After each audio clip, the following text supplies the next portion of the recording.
actually told in one of my very first videos. However, I left a lot of parts out. I didn't edit it myself, so I actually really hated the way it was edited. And it was at the end of a bigger video, so I didn't know if everybody even got to that part of the video. And plus, that was a really, really long time ago, and I have a very different audience now and a much bigger audience now than I did then. So I think there's a lot of subscribers who never heard it. What I'm saying is, this is my story and I want to tell it. This is actually my favorite story to tell of all time. It's my go-to party first date story, and it's by far one of the craziest, most insane things that has ever happened to me. I don't like the lighting. It's so dark back there. Hold on. Okay, so I didn't start driving until I was 18, as in literally my 18th birthday. Here's how Pennsylvania law works. You can get your learner's permit when you're 16, drive under supervision for 6 months, and then get your driver's license, or get your permit on your 18th birthday, drive under supervision for 2 weeks, and then get your license like right away. So obviously I did the one where you're driving with no experience whatsoever. So I didn't really drive that much, and then I went off to college where we couldn't really bring a car, and then that was almost an entire 9 months of me just not driving at all. So just imagine that at this time, my freshman year is over, I'm a licensed driver and have less total driving experience than someone who had to drive for 6 months in order to pass a test. Okay, we're all caught up. So I go home for the summer and I'm like, wow, Newcastle, Pennsylvania is a really boring and shitty place. I'd really like to not be here anymore. So I make this plan. I made 2 best friends my freshman year, Annie and Whitney. Whitney lived in West Virginia and Annie lived in DC. I'm the only one out of the 3 of us who has a driver's license, which I'm realizing now how funny it is that out of 3 people, I was the one with the most driving experience. So we make this plan that I'm going to drive to West Virginia alone, pick up my friend Whitney, and then we together are going to drive to my friend Annie in DC. Good plan, let's do it. I'm feeling happy. I'm excited for the trip. I've never been to DC before. So I walk downstairs, I tell my parents casual as fuck, hey guys, I'm driving to DC tomorrow. And they were like, hey, no you're not. And I was like, yes I am. I have my driver's license. I bought my own car. I pay for my own gas. I'm 18 and you can't stop me. Then my mom was like, this is what's gonna happen. You're inexperienced with driving on the highway. You don't know how to follow directions. Your car is unreliable and has never been driven for more than an hour at a time, so you don't even know if your car can make the trip. You're going to get into an accident and we're going to be too far away to help you. And I'm like, yeah, whatever, fuck you, I'm going. See, I'm the type of person who if you tell me not to do something or tell me that I cannot do something, it will make me 1,624,622% more likely to do it. So, being the arrogant little 18-year-old bitch I was, I packed a bag, grabbed all my My Chemical Romance CDs, printed out my MapQuest directions. Yes, I drove an entire trip on printed out turn-by-turn directions. So not only am I a terrible driver, but now every 30 seconds I'm looking down, reading a piece of paper, and I was on my way. Lo and behold, I make it to West Virginia with no complications, no problems. I am feeling cocky. I am feeling confident. Up until this point, I had no idea what a skillful driver I was. So now Whitney gets in my whip and I'm feeling a little too confident. I'm singing along, I'm jamming. I'm not okay. Totally distracted. So at one point, we're driving through this windy little road and we slip a little and almost go off the road. We both scream, I stop, and I pull together and I'm like, okay, it's time to be a little more cautious. I offhandedly joke, watch us make it almost all the way to DC and I wreck my car within the last few minutes. This is what you've probably learned in English class already as foreshadowing.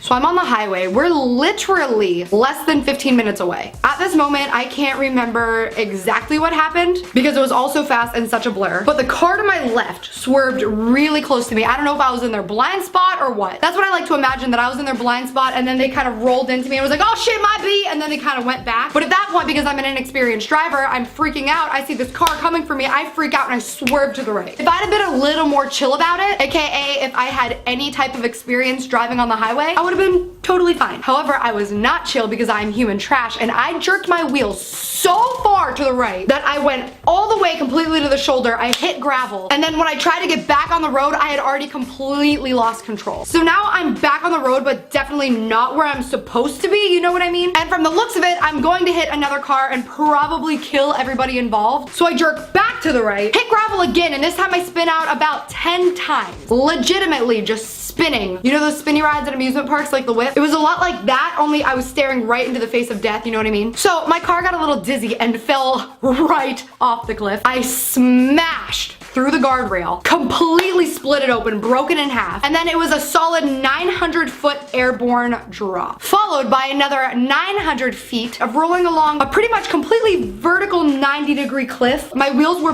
barely touching the ground. At one point, the airbag deploys in my face, and all I see is debris from the explosion and a whirlwind of green and darkness. As we have already established multiple times, I am a horrible driver with zero instincts, long ass reaction time. This entire time, I'm just going, and it never even crosses my mind or occurs to me to hit the brakes until my friend Whitney says, hit the fucking brakes! And then I was like, ooh, okay, good idea. But to be honest, I think that the fact that I'm a horrible driver actually ended up saving my life. Had I hit the brakes the way we were because it was so steep and slippery, I probably would have rolled the car and it would have smashed us to bits and completely killed us. So yay to being a horrible driver! So I finally hit the brakes as the hill starts to like, you know, and we land in a ravine.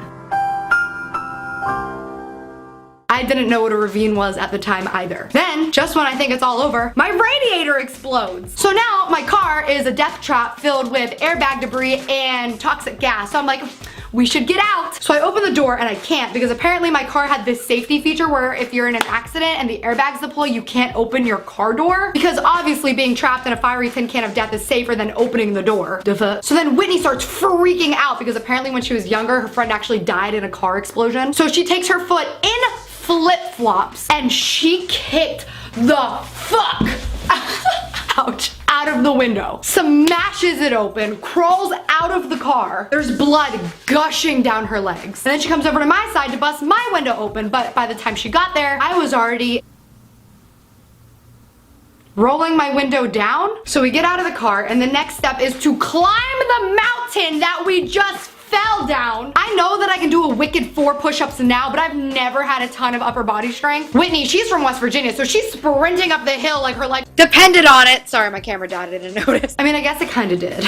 So we both get to the top. We're both in a state of total shock. I look back down in my car and I realized that I left my headlights on. So I started climbing back down the hill and Whitney was like, what are you doing? And I was like, I don't want my battery to die. And she was like, bitch, I don't want you to die. Get back up here. When we get to the top, an ambulance was pulling up because, you know, apparently when you fly over a cliff, somebody calls 911. They check our vitals and honestly, we were completely fine. The only injuries were tiny scratches on my face from the airbag deploying, and the cuts on Whitney's leg, which actually ended up scarring really badly. So hey girl, if you're watching this, sorry about that. So Whitney and I are still in total shock. Neither of us has hardly said anything at all since we reached the top. And then all of a sudden Whitney just breaks down sobbing. I start apologizing profusely to her. I'm so sorry for being so reckless. If something would have happened to you, I never would have been able to forgive myself. And she said, no, stop, I'm sorry. So I was like, for what?